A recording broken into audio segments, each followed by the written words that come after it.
My people, Ayawide. Welcome to the Amamanson Network, and we're back again with Jamaican wise sayings, come make we chat Jamaican Patois.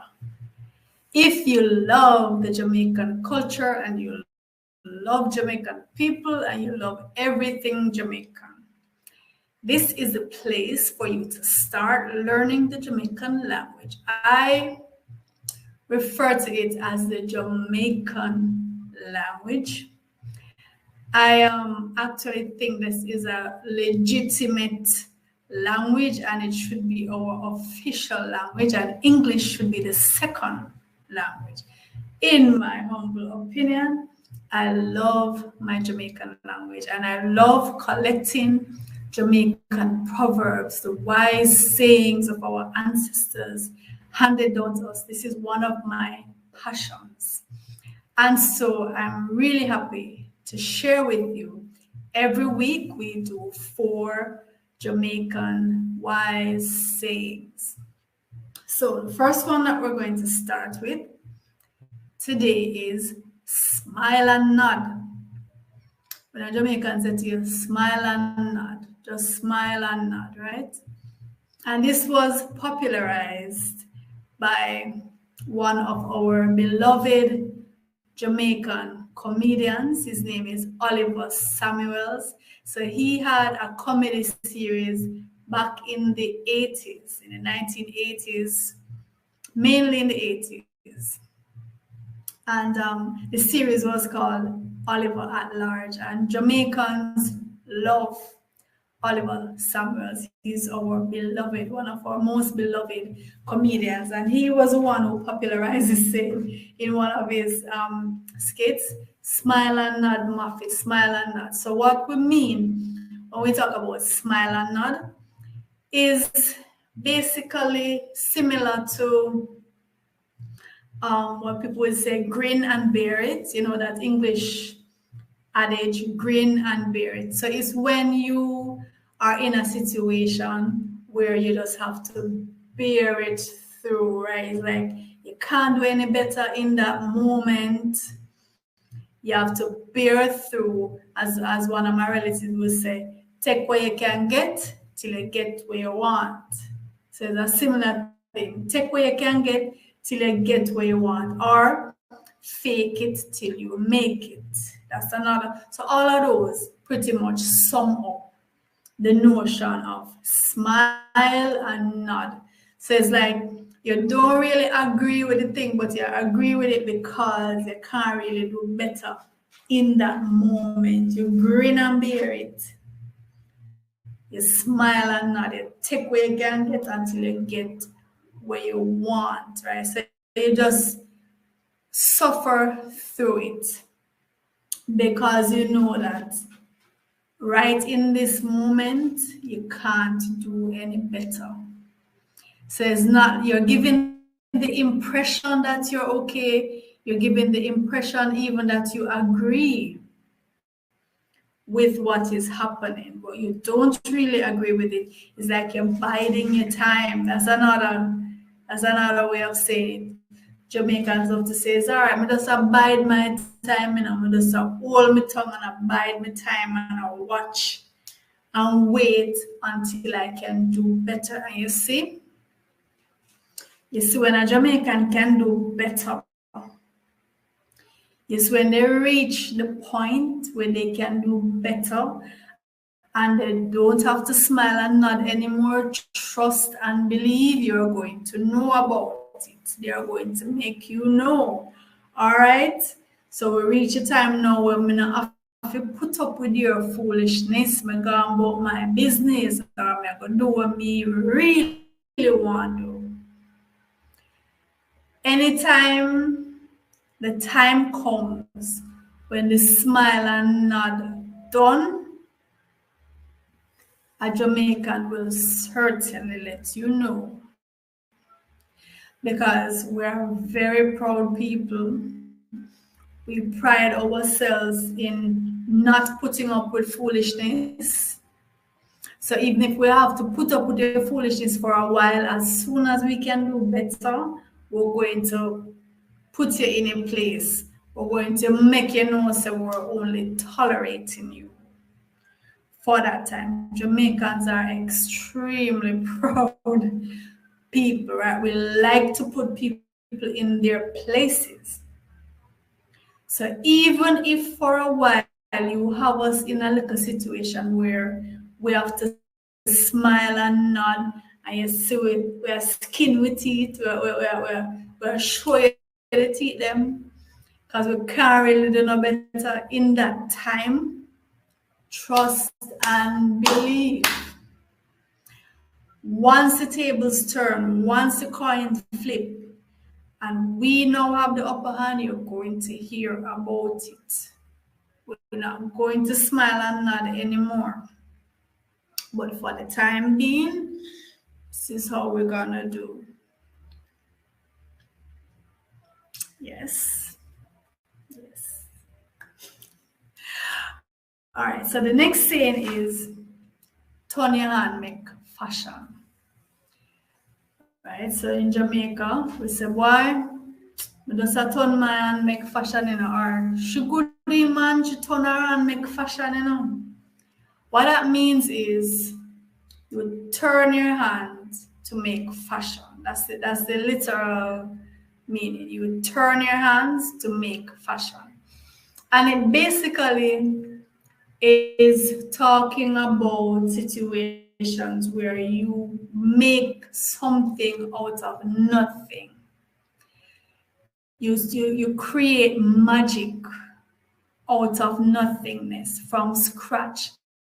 You work with the very bare minimum, and somehow you just find a way to make it awesome.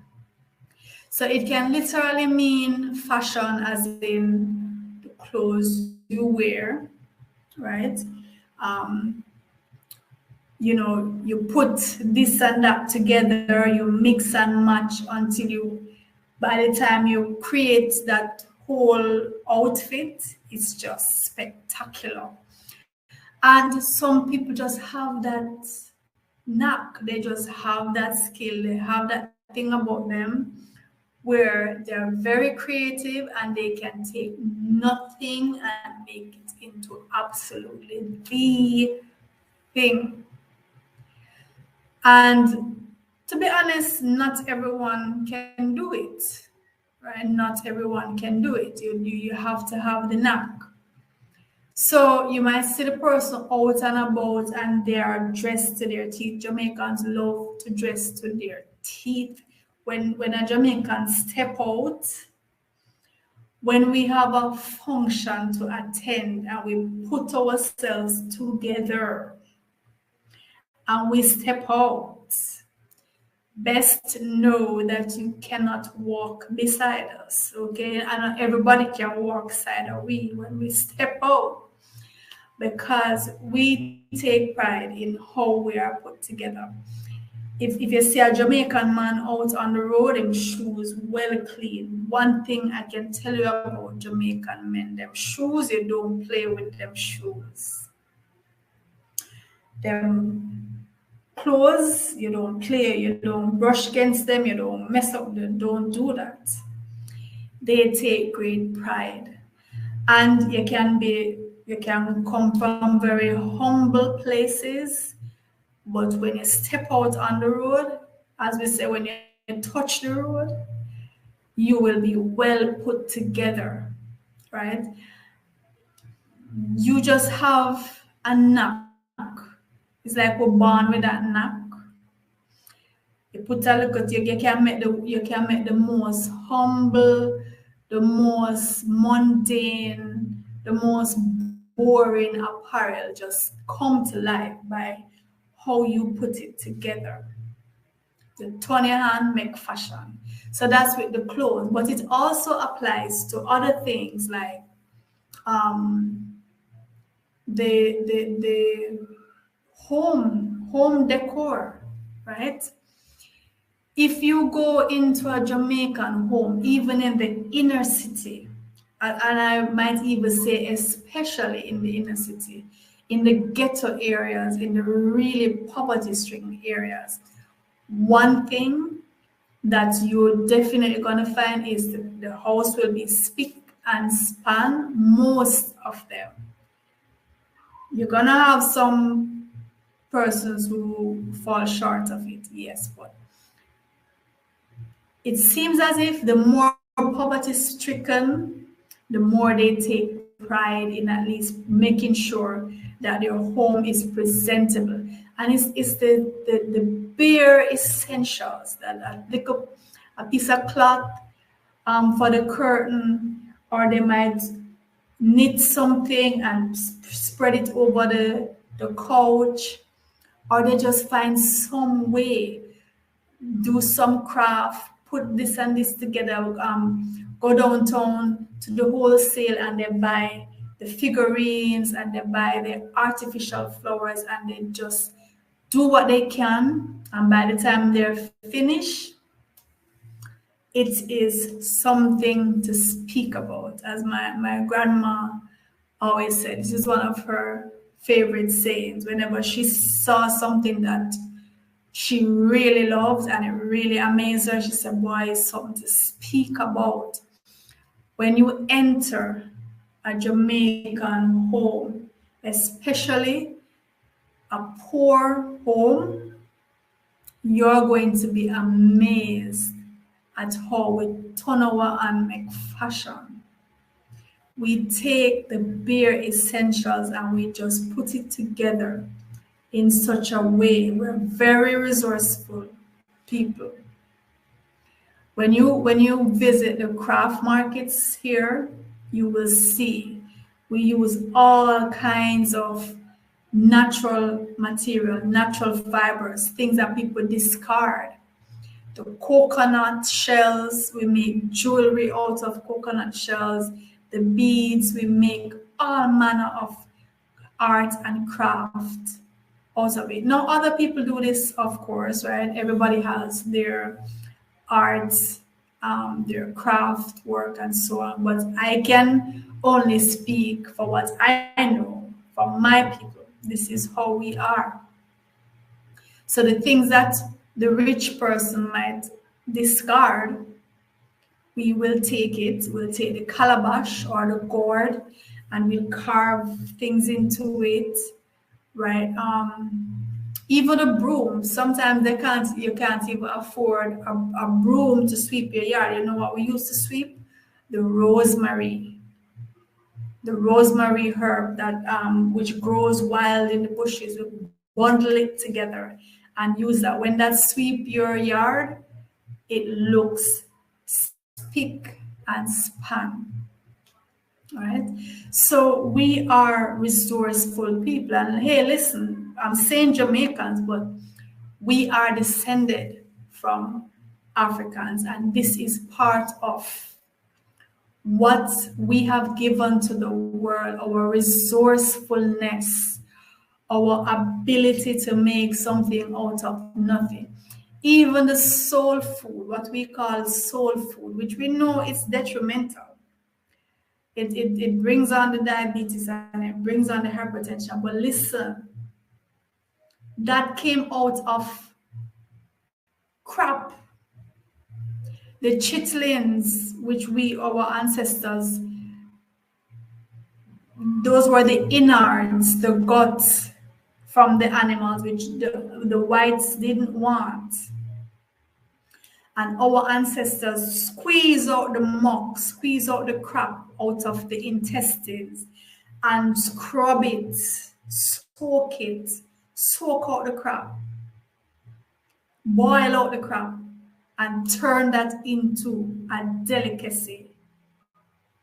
We do that with food all the time because remember, our ancestors, when they were under severe conditions of slavery, they were thrown the scraps, they were thrown the peels. We took the peels and we boil them down, we make them into jams, we make them into these foods that, yes, they weren't the best foods, but it's like we turn the best.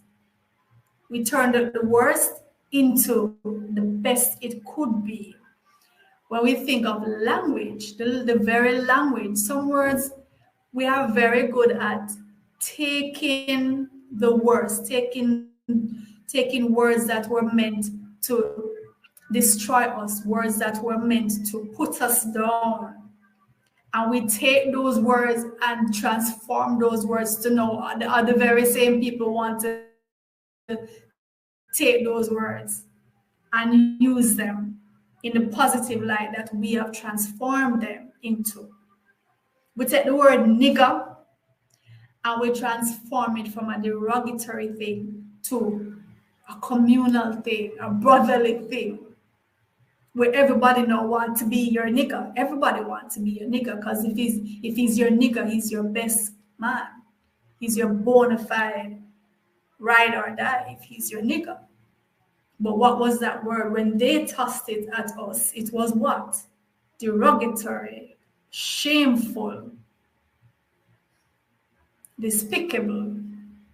We take these things, even the word bad. We take the word bad and we turn it into the best. Everybody wants to be bad. Don't you want to be bad? Don't you want to be the baddest nigger? That is us turning we and make fashion. We turn we and make fashion. We are known for taking the very worst and making it beautiful. So yes, I'm harping about Jamaican, but trust and believe. I know that this is something that is integral to our people, our African people, everywhere in the diaspora. I am certain you can vouch, whether you're from Trinidad, you're from Barbados, you're from New Orleans, you're from wherever African people have settled. I am sure you can vouch for the fact that we turn miracles out of the worst conditions.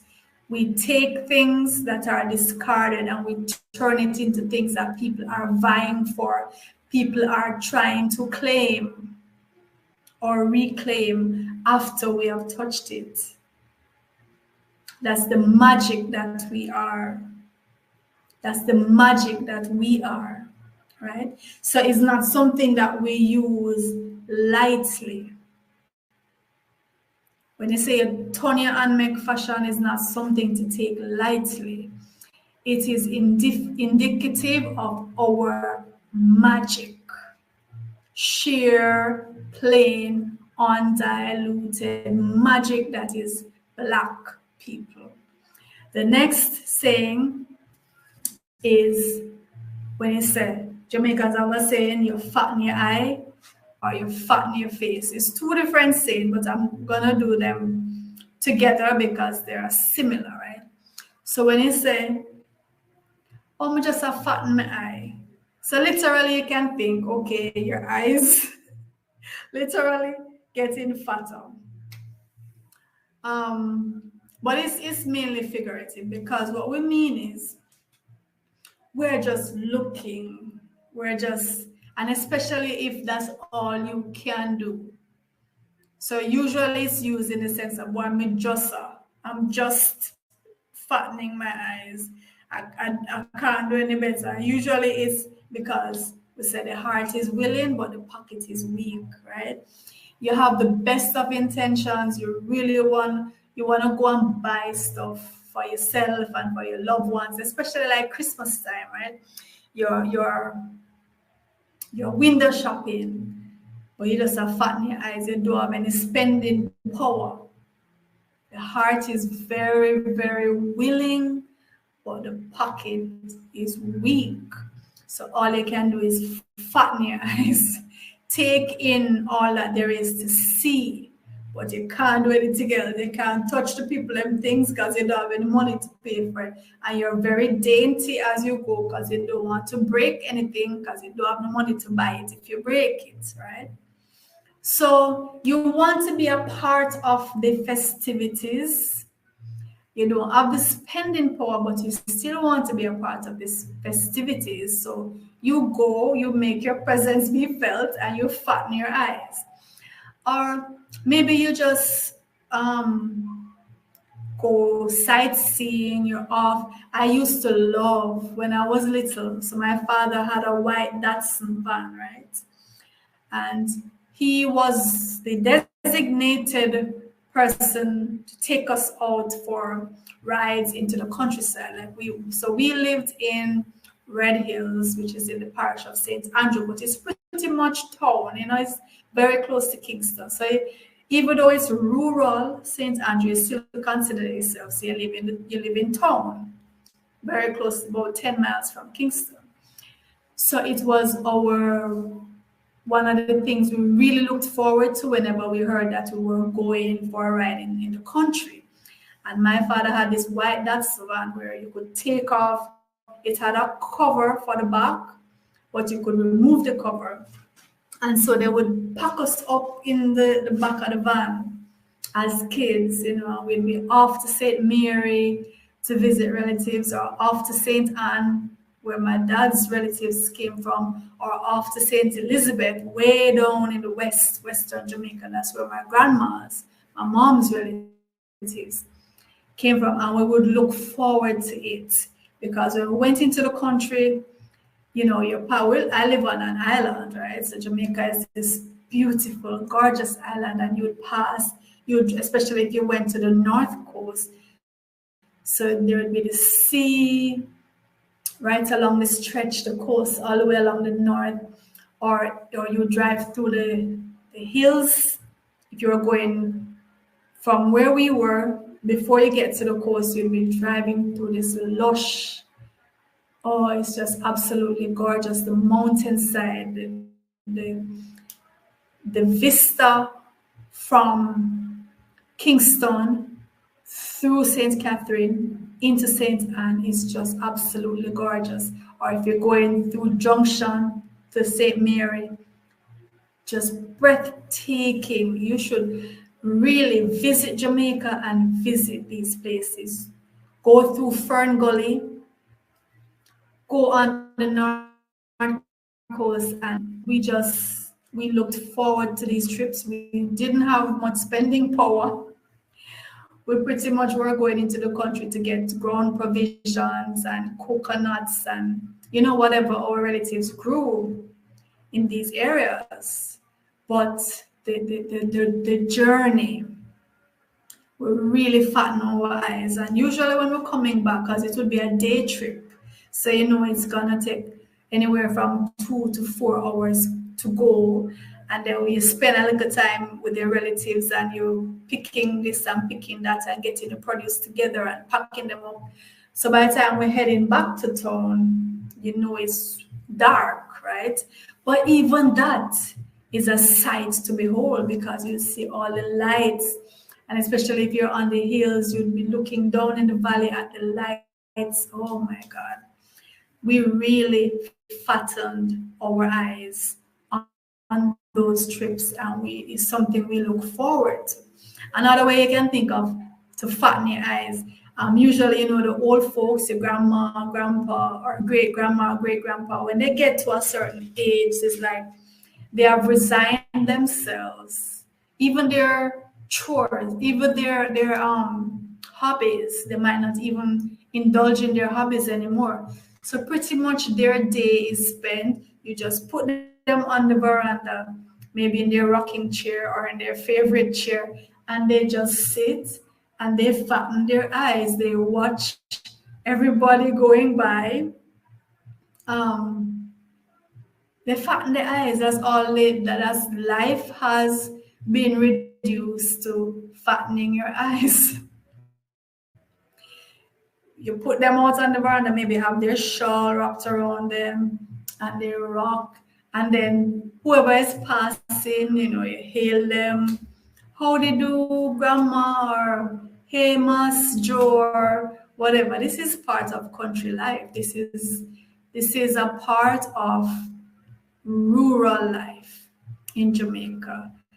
You'd see grandma or grandpa on the veranda talking or shelling gungo peas, or just looking out at those who are passing, and they always hail, say good evening. This is part of rural life, and me, I'm very nostalgic. I'm a very sentimental person when it comes to my Jamaican roots and the old time days and our customs. I'm just all for that. It makes me just really bubbly inside, right? So where I grew up in Red Hills, there's this place called Lookout, and you would go there to fatten your eyes. Whether you go with your friends or for the older folks, you went with your lover. It was a very popular place for lovers to go, especially in the night, because you could see all the lights of Kingston below. So St. Red Hills is on the hills in St. Andrew. And like I said, Kingston wasn't far, so you could see below on the plains all the lights stretching the entire breadth of Kingston and going over into other parishes, and it is spectacular. The other day, a friend of mine took me back to Red Hills just to see, because I hadn't been there in about 30 years. And I was always yapping about Red Hills, Red Hills, Red Hills. And he one day I just got up and he said, let's go.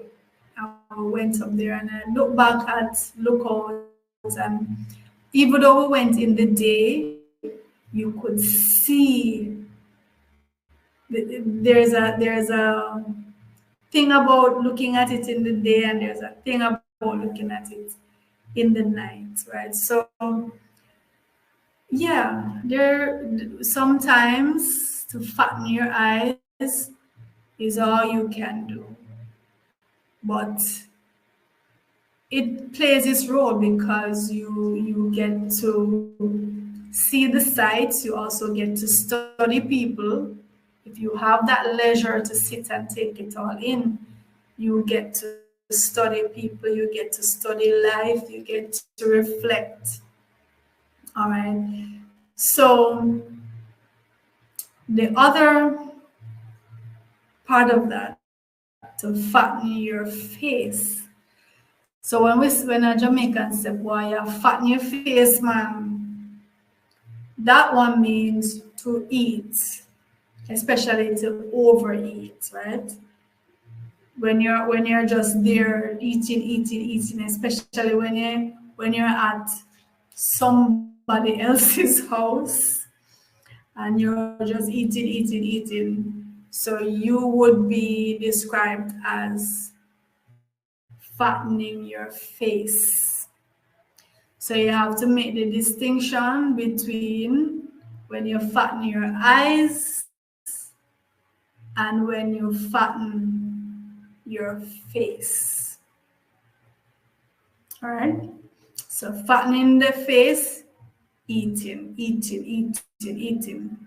Fattening your eyes, you're going sightseeing, you're going window shopping, you're there for the ride, you're enjoying. Because usually the case is you can't really do any better because the pocket is weak. So the last one that we look at is, we have this saying where it says, is me alone and God. So usually it's a kind of lament when you hear a Jamaican say, boy, just me alone and God, me alone and God do it. Or me alone and God find myself. It's like they're giving you the sense of being abandoned in the wilderness, and it's just you and your creator, or basically is you alone, but because it's you alone, the creator is everywhere. So it's just you and the creator, me alone and God. And it's usually a kind of lament, like a pity party kind of thing. You want people to pity you, right? Because if it's you alone do it and you don't mind doing it, then that's okay. You don't need to announce it. And you see, oftentimes, especially raising kids, single parents raising kids, they are literally single-handedly raising them. A lot of times you see a single parent, they are literally single-handedly raising that child. The other parent, for whatever reason, is no longer in the child's life. And sadly, this is usually the case, right? So you alone and God raise a child. You get no financial assistance or emotional or physical, no other kind of assistance from the other person. And the thing about this is the thing that I don't like, especially in most cases, it's the male, it's the father who abandons the child. That's just the way it is. But I don't like when the mother now is going to throw words at the child because of the actions of the father. You look like you're worthless pooper, or you never get no help from your pooper. I don't like those kind of things. I'm not saying you should pretend that the father is supporting the child when he isn't. I'm not saying that. I'm just saying don't throw harsh words at the child because of the absence or the wrongdoing of the father. And it goes for the mother as well. If it's a man raising a child on his own, don't try to, as we said, turn the child's mind against that parent, right? But remember, when all is said and done, we really are on this journey of life alone. We came here alone. Even if you were a twin or a triplet or a quadruplet, you came into this world alone. Trust and believe. You are going to leave this world alone. Nobody can come with you. It's your journey. We're together, but each of us is alone. And the sooner you realize that and the sooner you embrace that and understand that you can be alone without being lonely, that's the clincher. Being alone doesn't necessarily mean being lonely. You can be alone and totally okay, totally at peace, totally enjoying yourself. I am a loner. I'm a social person, but I'm a loner at heart. I'm an introvert at heart. I can socialize. I can stand my ground in public. I can speak and let my voice be heard and take a stand and be articulate, all of that in public. I'm not at all intimidated by public spaces. But at the same time, I am an introvert. I prefer quiet. I prefer introspection. I prefer to be alone. I enjoy my own company. One of my very favorite singers, Joan Armatrading, did the song "Me, Myself, I." Me, myself, I. Where she's basically reiterating that she's a loner and she doesn't mind. She enjoys her own company. Another of my favorite singing groups is Shy Lights. They also did this song, a one-man band. A one-man band plays all alone. He plays to a song of his own, right? These kind of songs appeal to me because I am a loner. And I don't feel any kind of way when I'm alone. I understand that there are persons who don't ever want to be alone. They can't sleep by themselves. They don't want to be in a room by themselves. They don't want to be standing anywhere by themselves. They hate their own company. And it's not always just because they're more outgoing, they're more social, right? They're more extroverted. It's not always that. Sometimes it's because there are issues they don't want to face. There are issues they don't want to spend the time to resolve. There are accountability issues that they don't want to hold themselves up to. And so they run from that. They run from any encounter with themselves. And they'll never be able to resolve these issues if they keep seeking it in others, seeking the resolution in others. Sometimes we just have to face ourselves. As Michael Jackson said, the man in the mirror, talk to him. Don't lament about, oh, it's me alone and God. Yes, sometimes you need to be alone with whatever you conceive God to be. You need that alone time with God, whomever or whatever you conceive, him, her, it, them to be. Face yourself, ask yourself some really serious questions and be honest in your responses. Sometimes when we are abandoned, we are deserted, we have to understand that it was because of bad choices that we made, and we have to deal with the consequences of those bad choices and stop trying to shift the blame. We have to own it. Yes, the other person may have contributed to it, they did bad too, but we have to own the fact that we made bad choices. We put ourselves in vulnerable situations. We were naive. We were thoughtless. We were not proactive. We did not try to look more than 5 minutes into the future. We wanted the instant gratification. We have to face these facts and stop trying to shift the blame and make it look like it's always a case of we were abandoned, we were victimized, we were abused. Some of the situations that we find ourselves in, we put ourselves there, right? We put ourselves there.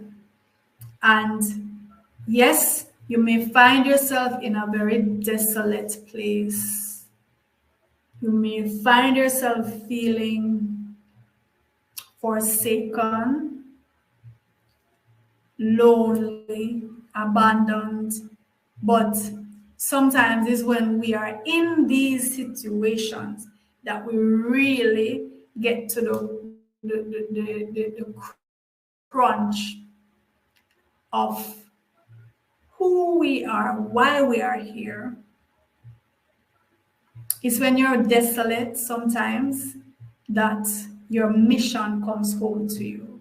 Your purpose in this life and in this world comes home to you when your back is up against the wall, when there's nobody else but God for you to talk to, for you to ask things, for you to listen for the answer from.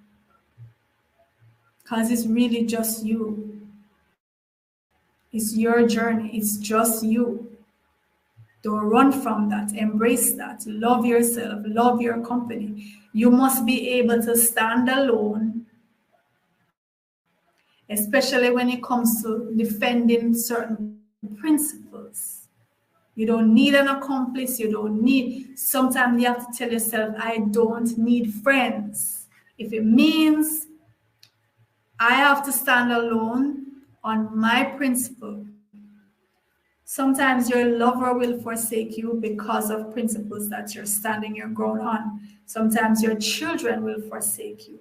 Your parents will forsake you. Your relatives will forsake you simply because you're standing firm in your principle, and you have to be able to go it alone without lamenting.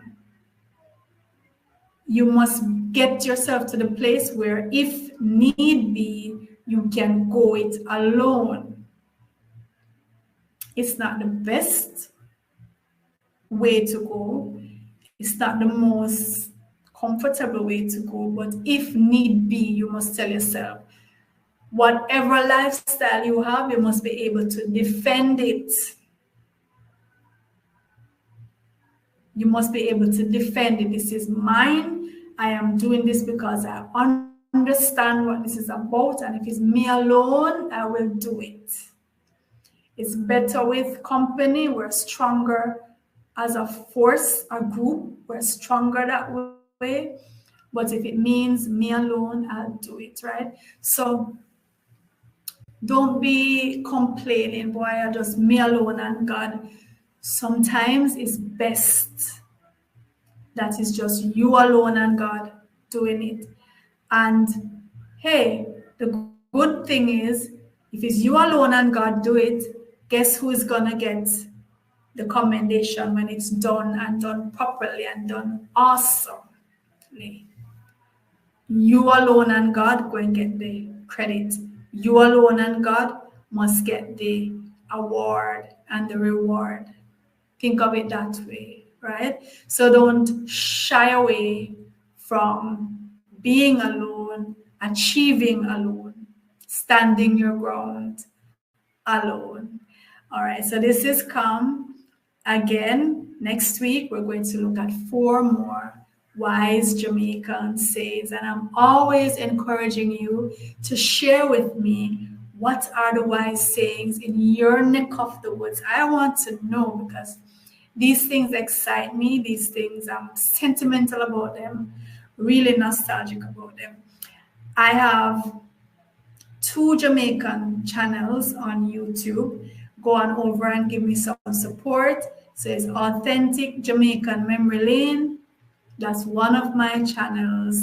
And Jamaica Ayawide, that's another of my channels. So go on over and subscribe. Give me some love. And I'll see you next week when we talk about more Proverbs, more Jamaican Proverbs.